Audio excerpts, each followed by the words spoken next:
to worry about it. There is no temperance. I think it's better. Okay. You don't need to run it. So it's having just the right amount, which it gets it hooks into prudence, because prudence is the virtue that helps us to discern what is the right amount. Because my body is going to be different from other people's body, right? And so what's the right amount for your body? They can see over in the camera.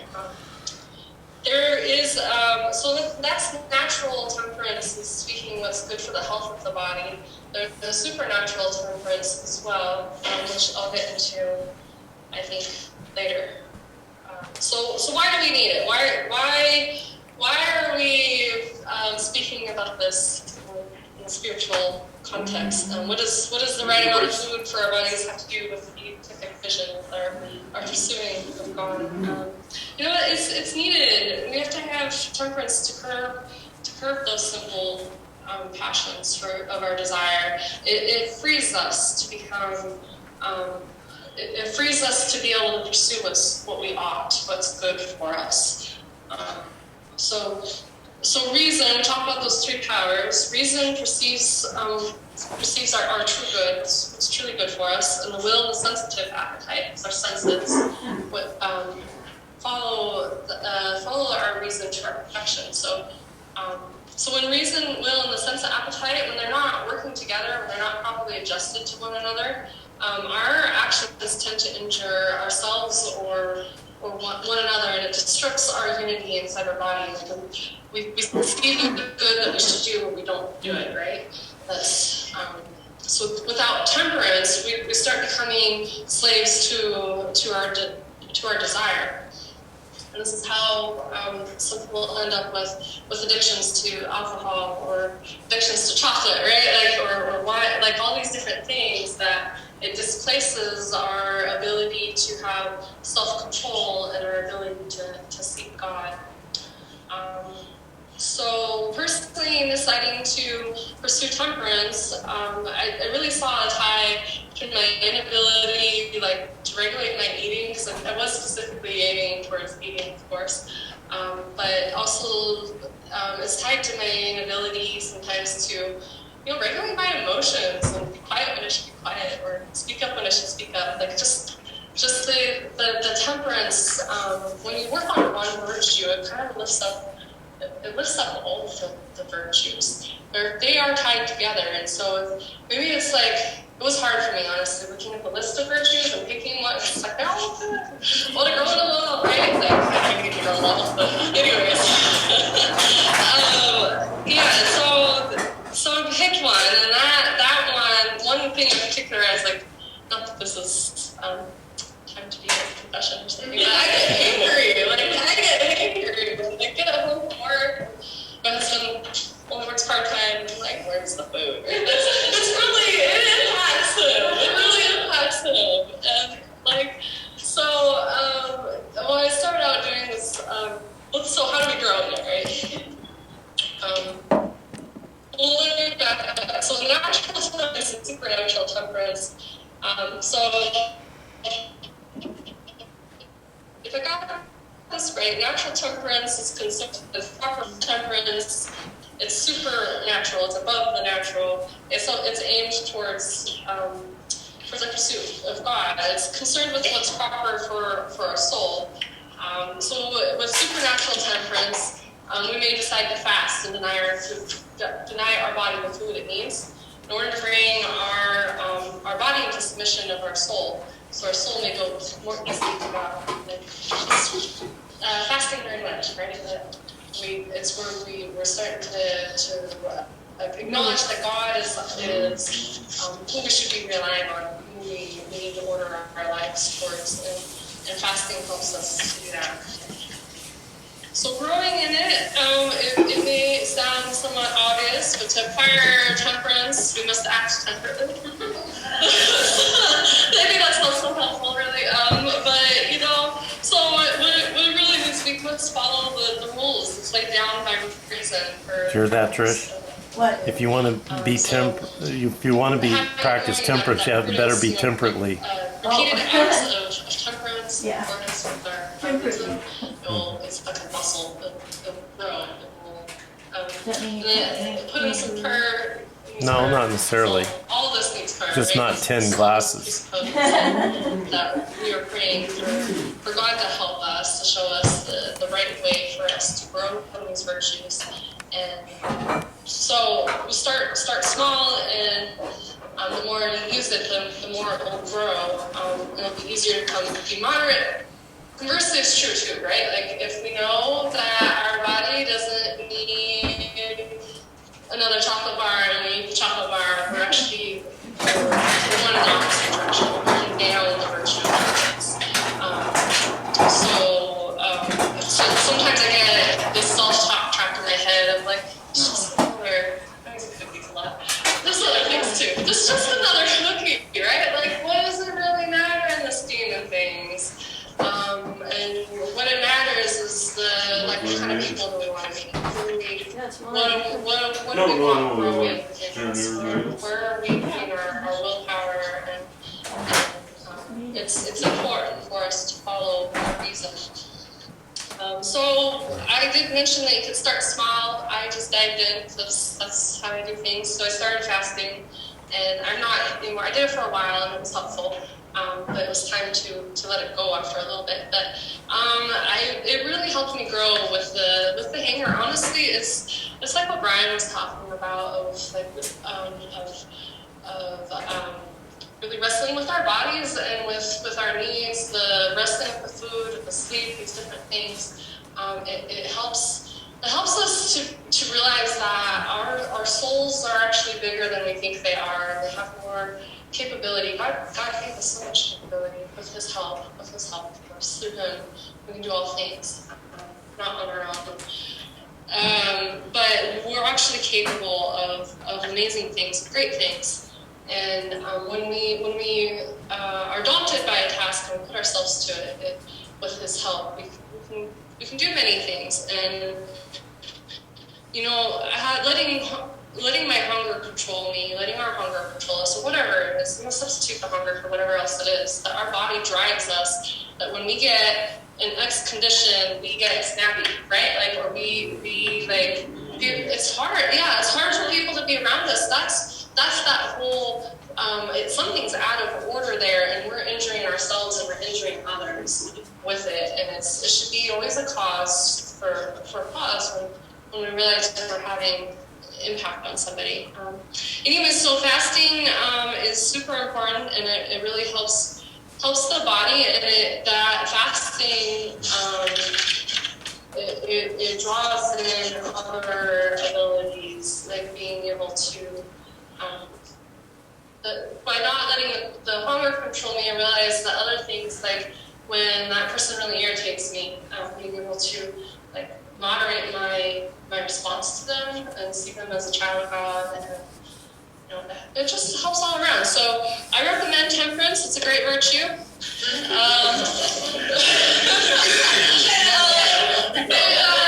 There's most more excellent. I think like justice is considered a more excellent virtue. Gotta start somewhere. So which of the 7 deadly sins do you recommend? Right?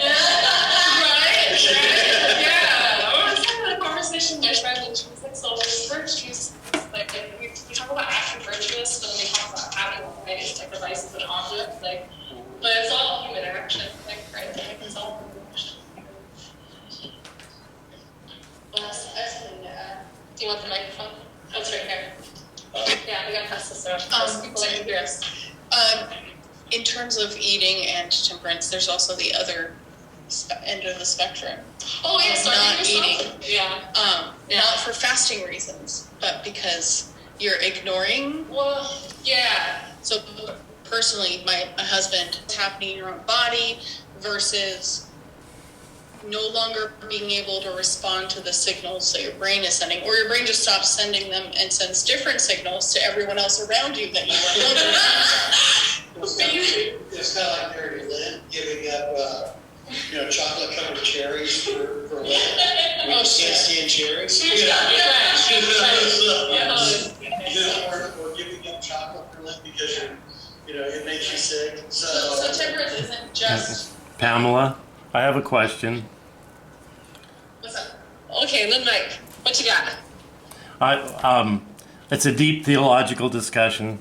If I eat only 5 cookies, I have a package of 12, is that being temperate? If you only buy a package of cookies. No, if I only eat... No, if I... Oreos? Or No, these are molasses cookies. So if I only eat 5 out of a package of 12 in front of me, is that being temperate? You know, that's the funny thing, right? About, yeah, that's why I was like, do we ever need cookies, right? Like, but, Oh, so, no. I don't know. What do you guys have it? Is this a serious, like, question? Well, I'm just having... It's just being light. But in a way, there's a... I missed this. Well, in a way, it's a serious question because is if you have the opportunity to eat more and you decide not to, is that being temperate in the way you've talked about it? That's I'm kidding in a way, but using that as an example to expand some of the discussion. My goal, John, that was definitely my goal of doing Yes? this was like, because I would eat the whole package. Like, Oh, having the good ability question. to say no and to stop it, right? But it was 5, or is it 4, is it 6, is it 2? I don't know. I don't know how many. I don't know. Is part of the question how big is the cookie? Josh has That really depends on the individual and your health in particular. So there's a big difference between like me and say athlete who has to eat a abnormal amount of calories in a day because he's burning an abnormal amount of energy. So in that case, his decision would be much more. If I ate the diet of like one of those strongman competitors, I would be 500 pounds and you'd roll me around the ball. Yeah, exactly. So a lot of that just depends on the person. So what's proper for your body? It's a good answer, What's good for Josh. the health of your body? Thank you very much. That was a very good answer. It's not completely, there's a bit of a fudge factor. So, for instance, I could eat a big Sunday dinner and then eat less the next day. And that overall, that would be temperate. Oh, sure, because you're maintaining the health of your body. Yeah, I mean, you see, like, animals do this, like dogs, right? They'll gorge and then they won't eat, right? Right? So you can not gorge like a dog would, but people have a certain flexibility in how much they can eat in a meal. They just have to adjust the other eating. Kind of like the church fasting and feasting, like in their seasons. Well, Mike has a party or banquet, like a wedding, you might eat more than you normally would, but it doesn't necessarily make temperate because you make up for it by not eating as much the next day. Just, I think the key being able to say no and to control, like that you're in control of what you're eating. If you were to eat your maximum amount every day, that would be too much. Right? Yeah. Gotcha. Okay, Mike has a question. Yeah, I've always heard temperance referred to as using the proper amount of something that's good. So the proper amount of heroin is probably 0. Right. Therefore, the virtue of temperance, they have no role to play in abstaining from heroin or cocaine.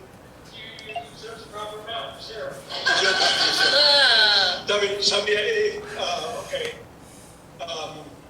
So I guess you could say it would fall in prudence. However, I guess we could put. Seems like they're tied. Suppose I am now a recovering addict. Is it then temperate for me to continue to abstain? Or is there no temperance involved in correct use of something for which 0 is the proper amount? Hey, would you be interested There in might be some medical use of heroin. I don't know. Well, let's just say there's not. Yeah, I guess It's something evil. right. Like, it is always virtuous to abstain from evil. It's virtuous, but not temperance. Anyways, if there is something where to support it at all, then you never use it for temptation. Correct. Because you wouldn't associate it with pleasure. So having never used heroin, continuing to not use it would be prudence, I guess, and not temperance. So I think Now, if I am a recovering addict, am I using temperance keep away from it, or is this continue just? Well, both probably 42 years, yeah. And temperance? Well, because it's for you, it's a hobby for pleasure. Oh, it has become a pleasure. Okay. Yeah, to know something's good for it. I assume it's pleasurable. In theory. For some reason why it's Okay.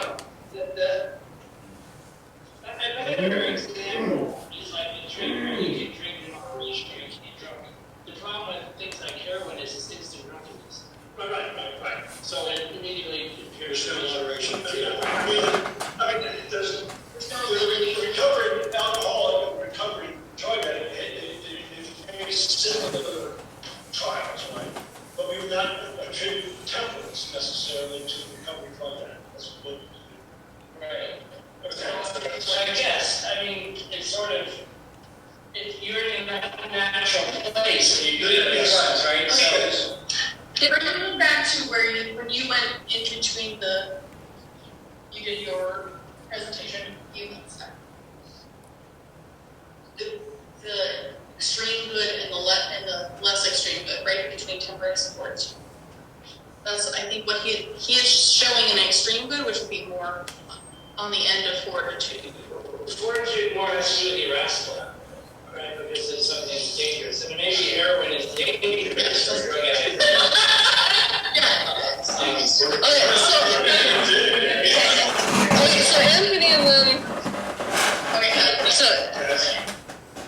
You got. So I just wanted to offer for your contemplation, the power of temperance is actually profound in church history, because essentially the entire Franciscan order is actually founded on this battle between intemperance and excessiveness, right? Gluttony.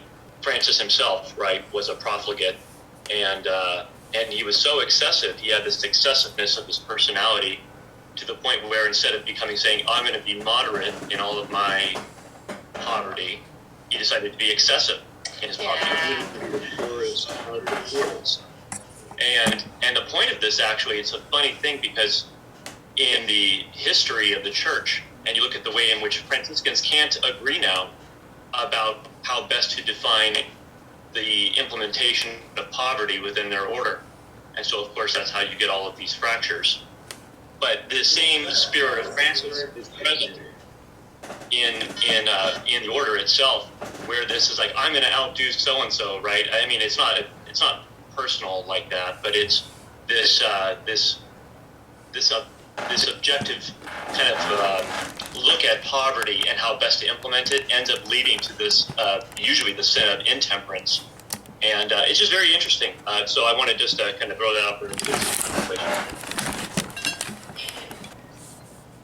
Fighting over, because his ideas of poverty and begging were so extreme that they really didn't have an apostolate, because they were supposed to give away all the food that they begged for today, to the poor, and then start fresh tomorrow to eat what they're going to eat.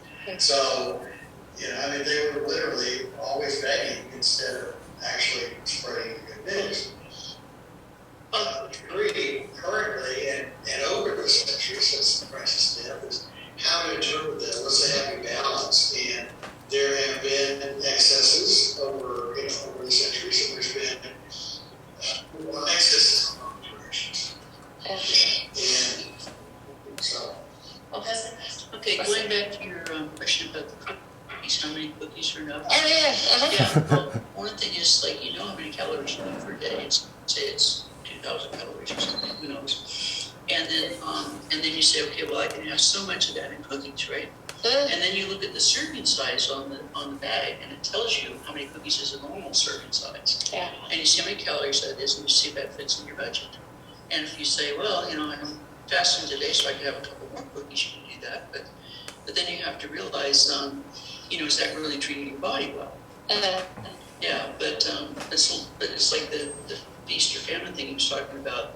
If you say, okay, this is my feast day, like it's my birthday, I'm gonna have a piece of cake, right? That's okay, because the next day you're not gonna have a piece of cake, even if it's left over, that kind of thing. You can balance it out so that when you really have a treat, then it's meaningful. Yeah. Okay. Yeah, that makes sense. Like, Pamela? Oh, sorry. I just wanted to note real quick that he was talking earlier about whether this thing was prudence or whether it was temperance. Prudence is what guides temperance, so it's going to make sort of the practical judgment in the situation, right? And temperance is the chariot with the horses I was talking about last time. So temperance is actually like she was talking about, the ability to say, okay, we're stopping here. It is reached the point at which prudentially I need to stop, and temperance is what stops. So I guess you say the prudence and temperance.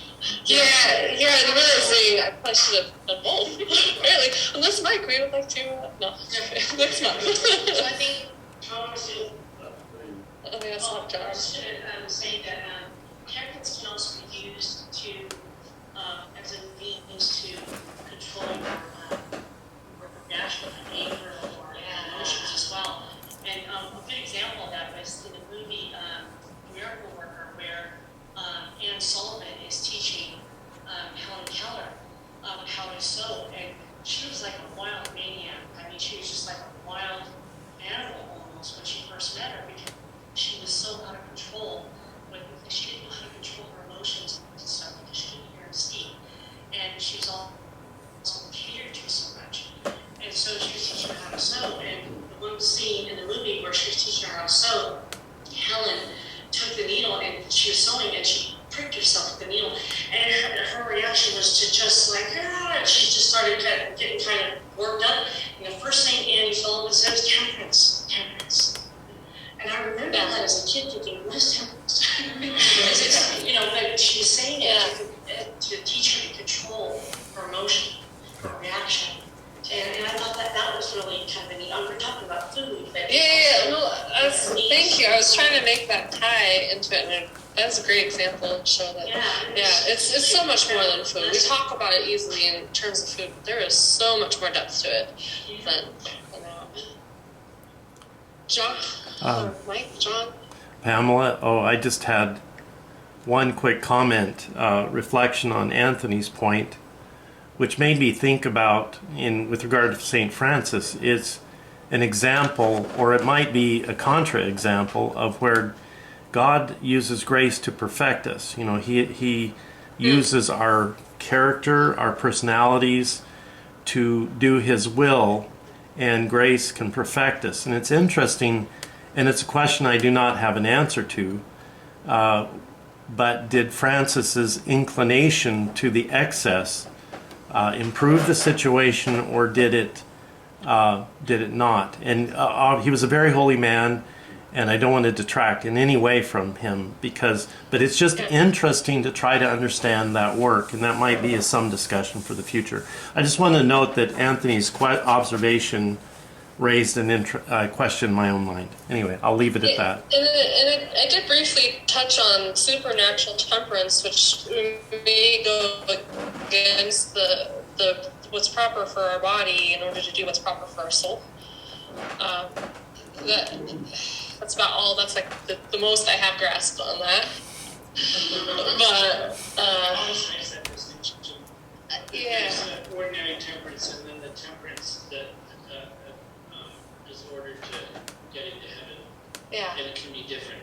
So what would be intemperance for the natural man could be temperance for the saint. Yeah. So what Saint Francis did for most people would be too much, but for him it was the right amount. Right. Because he's an edit.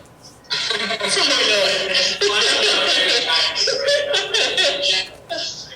night. Yep. Unless we have more things, I I'm have good. at least something to import, but I'll be safe. So, I guess there's one down. thank you, Pam.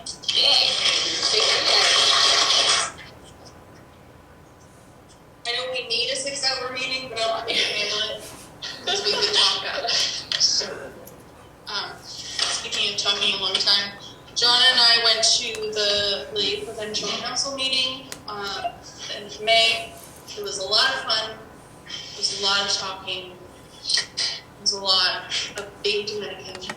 Never felt so Dominican in my whole life. But in that meeting, it was great.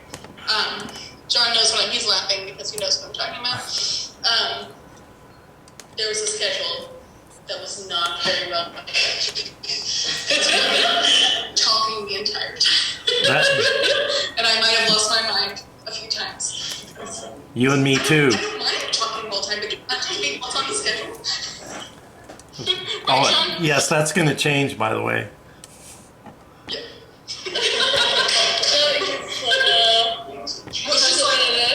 We have things to do, and there were some things that were immovable objects of our schedule that we actually, like mass, cat, parish, they would have gone on the Sisters of the Sacred Heart of Jesus. Is that right? It's Mission San Jose, but the sisters are there. I don't know. I get them all mixed up, to be utterly honest. I'm gonna tell you right now. Hold on. They're in Menlo Park. That's the M word. Dominican Sisters, yes. And so we got to pray with them a few times. And what should be noted, they're also in traditional habit, which is beautiful. Anyway, go ahead. And they're behind. Right. Yeah, I should have said this. Yes, and it was really a beautiful place to be, to go and pray. We had mass with them on Sunday, and we had mass at the parish, which is on kind of the other side of the street. So it was just walking across one street, so we weren't in danger, because I was told not to wander. But I want to tell you that we have a Dominican sister named Sister Amata Marie, and she has been praying for our chapter, and I got to meet her. Her picture is on the website, and we received these cards the night before we actually got to meet them. So they don't do very many open houses, but it was a celebration. We got to have mass with them on the celebration of their 101st anniversary, and they didn't get to have a 100th anniversary celebration because of COVID. So this was the first time they were actually opening their doors since COVID. So it was really exciting to see them, and they were so joyful and all of that. So I have this, I guess I will read it to you. I'll pass it around to you, but she has beautiful handwriting and is crafty. I loved it. She says, "Dear brothers and sisters of St. Margaret Chapter, peace and grace of our risen Lord be with you. It is my honor to have you as my prayer partners and be able to unite with you in your daily prayers as well as your apostolate. Dear brothers and sisters, you have a very important role in spreading and building up the kingdom of God, since you have the greater chance of meeting and bringing the word of God to many people around you, in your home, at church, and in your workplace. Through our Father Dominic's intercessions and our prayers, many people come to know God and grow closer to Him whenever they have a chance to encounter you. Please keep me in your prayers too, so I can faithfully fulfill my vocation as a prayerful part of our Dominican family and Holy Mother Church. In our Holy Father Dominic, Sister Amata Marie of Divine Mercy." So it's really special. I just wanted to present this to you. I made us all open it together. Karen was there, John was there. I was like, okay, this is not just me. I'm not opening myself. We have to open it together. It was just really special. So I'm going to leave this here so you guys can look at it. And we had, I'm going as fast as I can. And we have, this was presented to us by, I believe her name was Anne. She, right, her name, John. We have a chapter in San Francisco that one of the women are a part of this particular apostolate that I would like to share with you guys.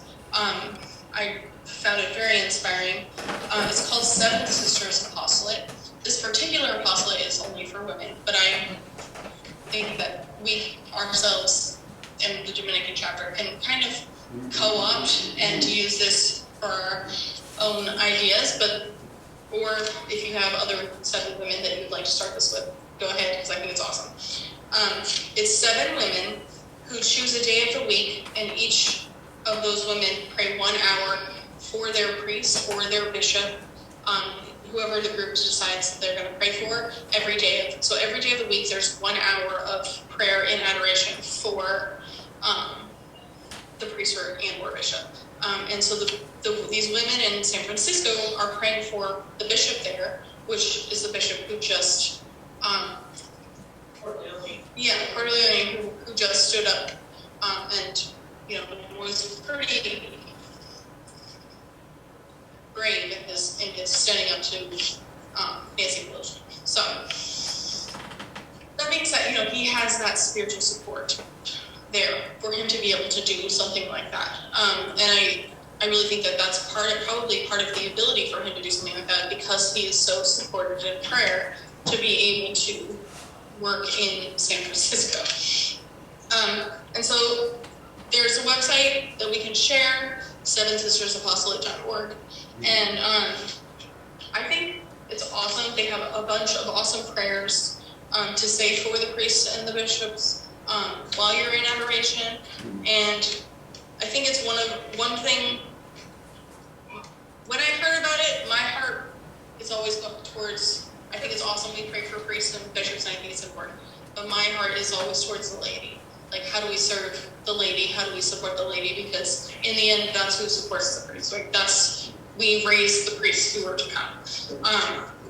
And how do we support resilience in the laity, which is what I've been studying for the last few years, is resilience, and how do we do that? And there's been plenty of opportunities for me to work that out this last few years. And I think not just women, but men and women, 7 men and women who want to get together to pray for a particular action of the laity. I haven't really thought through what that would look like, but I really feel like that would be a really productive way for our chapter to come together in prayer, because we aren't necessarily super active in other ministries right now, but maybe this is a way we can ease back into an active ministry where we don't have to all come together, but we can all go to bless the sacrament and choose a day and decide how to kind of emulate this idea or do this idea. And it doesn't, for me, I don't care if it's 7 women.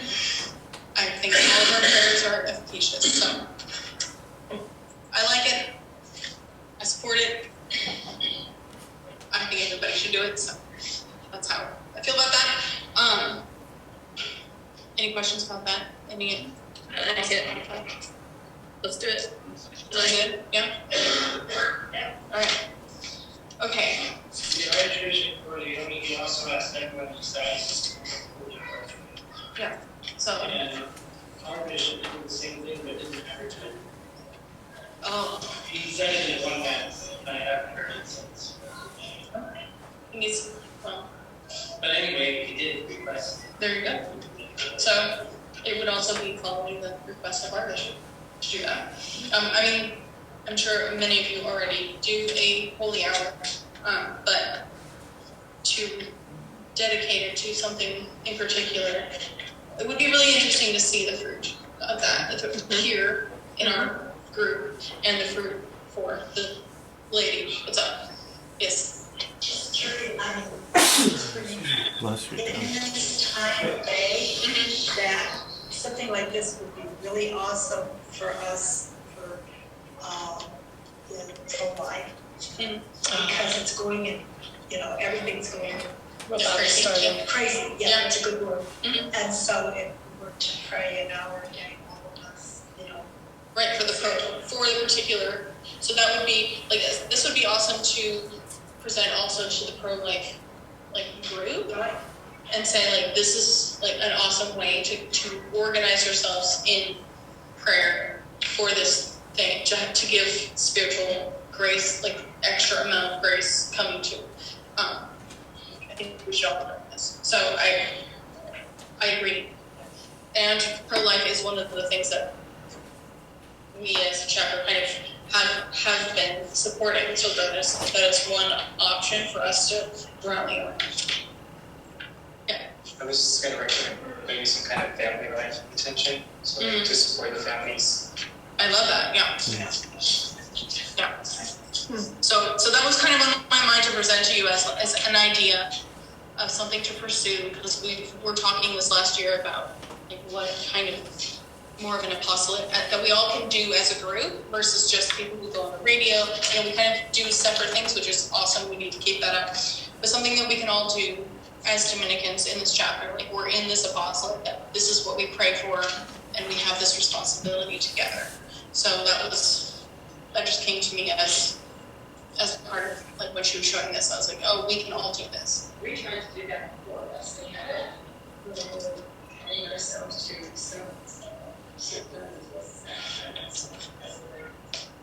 as a chapter, one person would take time, another person would take time. Remember that kind of thing?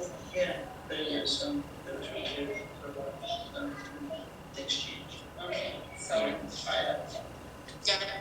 And maybe you just need some administration of like who has what day, and you know what I mean? Yeah. And a little bit of oomph under it to keep it going, because I understand resources. Sometimes things just fall through the cracks when people are exhausted and have pandemics to deal with. Life happens. But it could get us kind of more bonded as a community for a particular thing to pray for. Which, you know me, I'm always going for how do we get connected as a community. So. You got Monday? Monday. What? Monday. She calls Monday. All right. Also Friday. I feel like we can double other people. Yeah. We got Monday, Sunday, and Friday. So we'll send out an email, I guess, for a sign up. Since you guys are signing up already. Yeah. The combination of family and pro-life, that is really one. Mm-hmm. Yeah. The tensions of this. And there should even be like a set, like we can find prayers that support that you pray during that hour, that support the family, support pro-life, and in particular, like vocations, like vocational support, and especially like motherhood, like all of the vocations, not just like priestly vocations and marriage vocations, but like our vocations, multiple vocations that we all have. So, cool. Well, that was one of the biggest things I took away from the meeting. That was really inspiring to me, and I thought you guys would like it a lot. So I'm glad you guys like it a lot. Send out an email Yeah. Say it again? Send out an email and commit to a day. Okay. We'll make like an Excel sheet. I'll have my tech support. Let's just stop there. Okay, so we were able to have 2 priests at this meeting, which was awesome. Father Highlander and Father Christopher Paddock. And Father Highlander talked a lot about how Christ is the beginning and the end. The beginning, we start with prayer and then study and then apostolate, and the end is the salvation of souls. So Christ is above all of these things and in all of these things. And he had a great chart up that I can't quite, I even brought a marker to do it, but maybe I can. Here you go. That's his screen shot. That was what he had on the board, and I wrote that down for you to share with you guys. That picture is actually online. Oh, and the picture of Yes. the actual word that he took pictures Yes, of. yes. Mm-hmm. So it's on the website somewhere in the pictures. And he talked about how we are connected through the pastor and the parish, and how they do spiritual direction, and we're, as Dominican laity, we're also connected to the Dominican priests and the preachers and teachers. And then we say our prayers, and then that affects our friends and family, which also then affects the parish. And he had a book called A Short Method of Mental Prayer by Niccolo Ridolfi. And so that was a book that he recommended. is coming. It's coming. So he was talking a lot about prayer and how our prayer, estimated laity, affects all of these particular things, and how study was a part of prayer, like how to treat study like we're praying. Okay, so this is kind of the overview of what he was talking about, and Father Christopher Paddock gave a talk about the signs of the times. So he was talking about like when we look at leaders and preachers and how historical events are either characteristic of the presence of God or the absence of God. And when you look through history, like where do you see, okay, this is somebody who has the presence of God in their actions, and then there's somebody who doesn't have the presence of God with them and in their actions. And how do you discern, read the signs of the times in where you are and how to live in reality.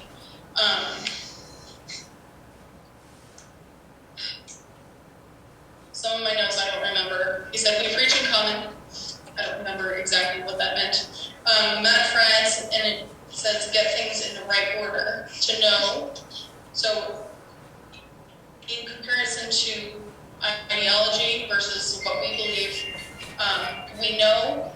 we get to know the truth and the reality and God. And then we learn, and then we love truth and reality and God. And then we serve God in knowing and loving. That is how we are called to action in the Dominican life, in the life of religious life. And in the world, they have it inverted, especially like right now, where the world teaches you to serve in the ideology, then to come to love the power from the ideology, and then you rationalize it, and then know how to rationalize and know the talking points to get other people to either come underneath you or to be condemned and punished through power that you have within this ideology. So he was talking about the signs of the times in those particular ways of how to see how God works in particular with relationship to truth and knowing and loving and serving the Lord, and then how the world works, especially with the ideological everything going on right now about you serve them, then you love them, or you love the power that you feel from this particular idea, and then you learn how to subserviate, subdue everybody else.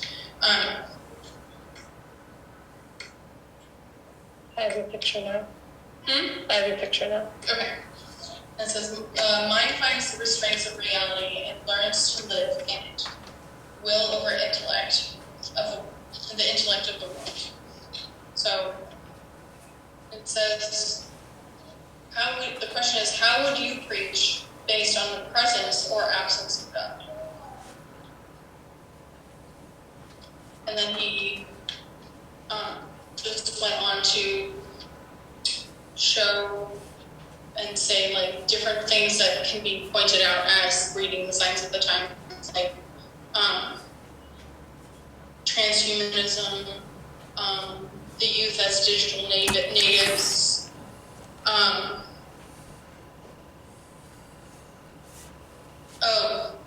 interruption of transmission across generations. So our generational kind of knowledge shift that happens hasn't been happening because of kind of the face of the screen situation where we're not spending time together as interchurch. Everybody's kind of separated in their own classes and their own generational warfare, like the millennials, like boomers, like nobody has anything to learn from anyone else.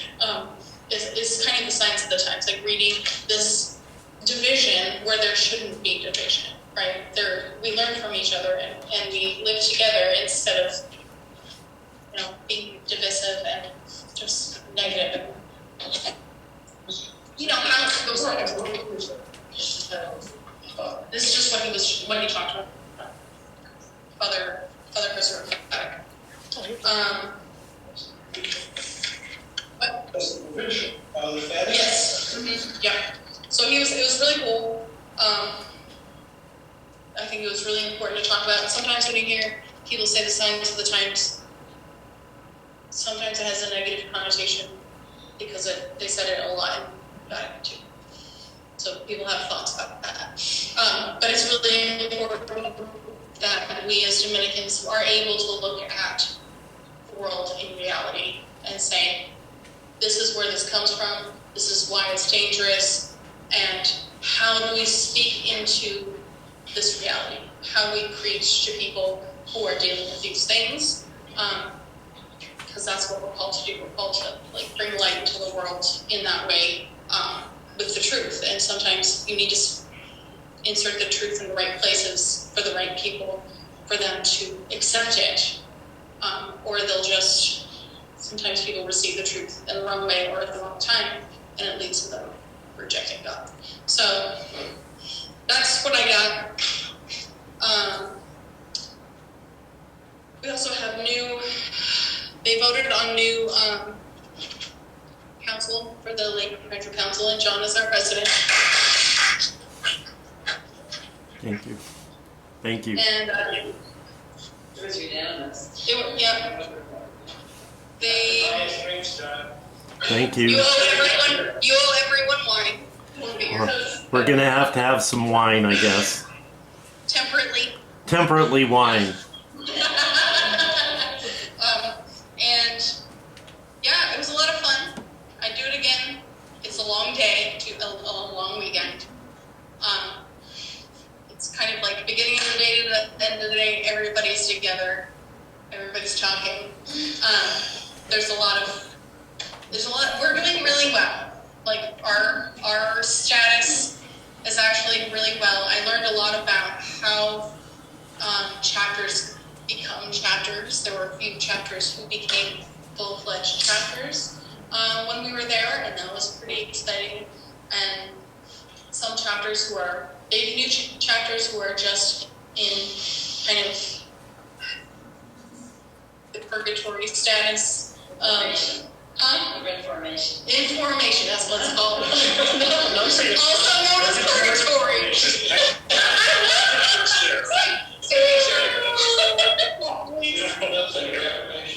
Yeah, sometimes they have a Reformation chapter. Yeah. Yes. And Carolyn went and brought 1 million books. I only brought one home. Good job. No one.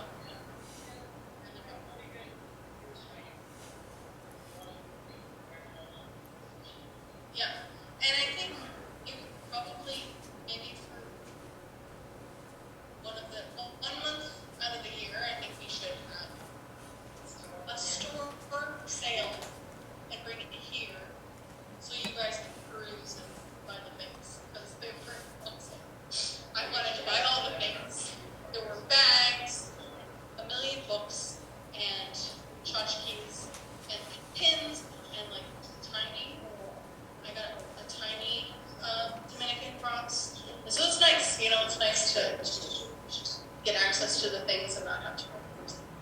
Also, if you have particular Dominican books that you're looking for, ask Carolyn. Sometimes she'll give you a deal.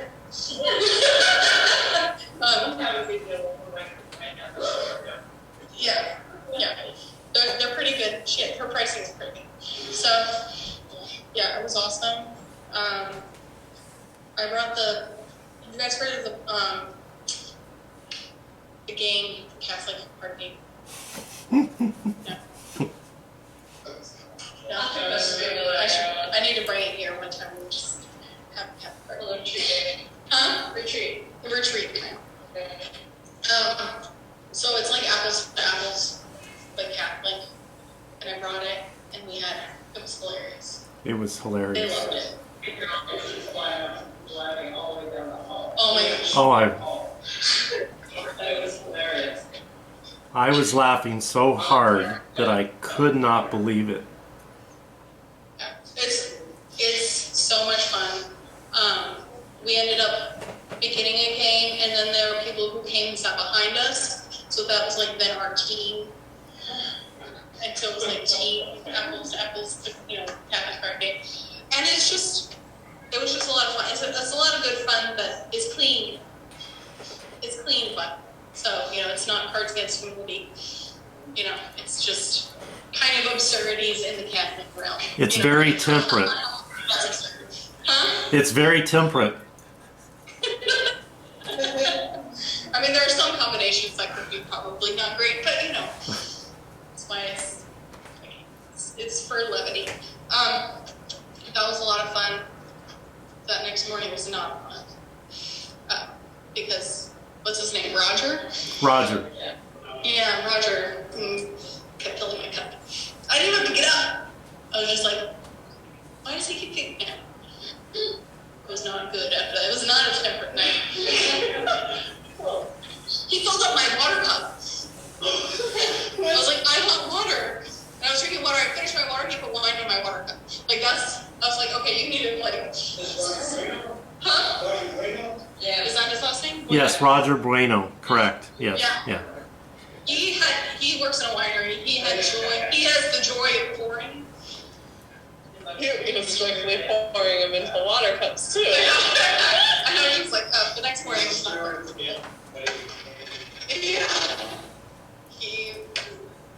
He found joy in watching everybody else just enjoy the game. So,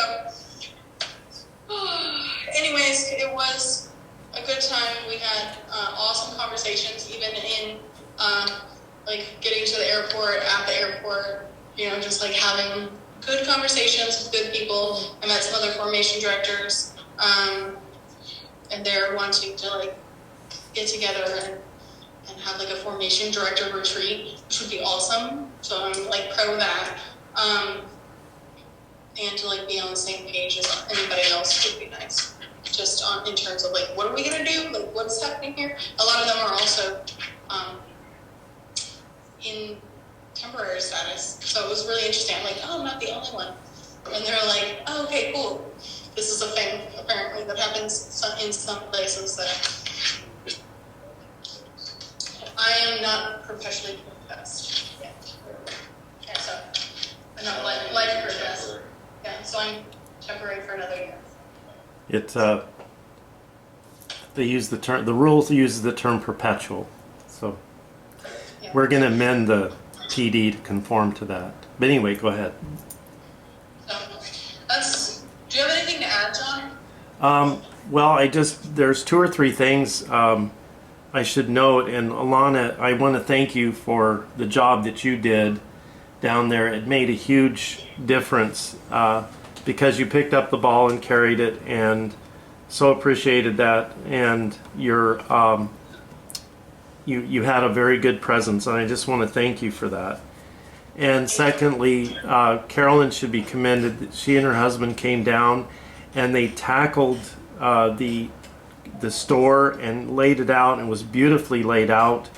And they had wonderful sales, and I got so many compliments about Carolyn's work and what she had done there, and comments about Alana as well. It was just really made me very pleased to be from Idaho, and the note of the work that had come. And so it was just a very special, obviously a very special LPC in some ways. The other thing, in closing, I've got to leave here pretty soon because, but I just wanted to say a couple things to alert everyone that this coming fall, the professions are in the third Saturday of October. We also have elections coming up, and in September, and nominations. Now the council hasn't met for a couple months because of everything going on in our lives, but we'll meet hopefully in early August, and there will be, the council has 9 positions on it, and which includes, the officers, and nominations will be in August. So if there are any if people are interested, and you think about it, you can be nominated, and you need to be temporary or perpetually professed or life professed, as the word goes, and at least the majority need to be life professed on the council. Those positions are pretty straightforward. There are a couple just at large. Anyway, I just wanted to encourage those who may be feel called to it. Please pray. It is a responsibility, and ones that need to be fulfilled. Or filled and fulfilled. And so I just wanted to include those comments. But that's what's going to happen. It's pretty straightforward. And also we will have interviews either by Zoom or in person in the September meeting. So we will be working on that end. And lastly, I would ask you to pray for the LPC, the Lay Provincial Council Executive Committee. There's a huge change going on, and I've been handed a few things that are not easily handled, and I really plead that you would pray for wisdom on our part. And we're going to be meeting next month, so I just leave that on the table to please pray for us as we look at the province. I've never looked at it in this way before, so it's going to be very interesting. It's a responsibility. So with that, thank you and God bless. Thank you all. Friends, we need to go. We're using this phone for the internet. So can we solve it? Yeah, I was about to say, take this phone and then solve it out.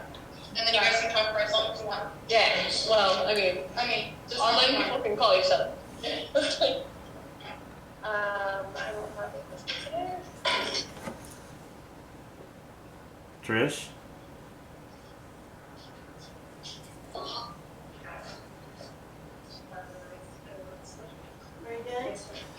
Very close.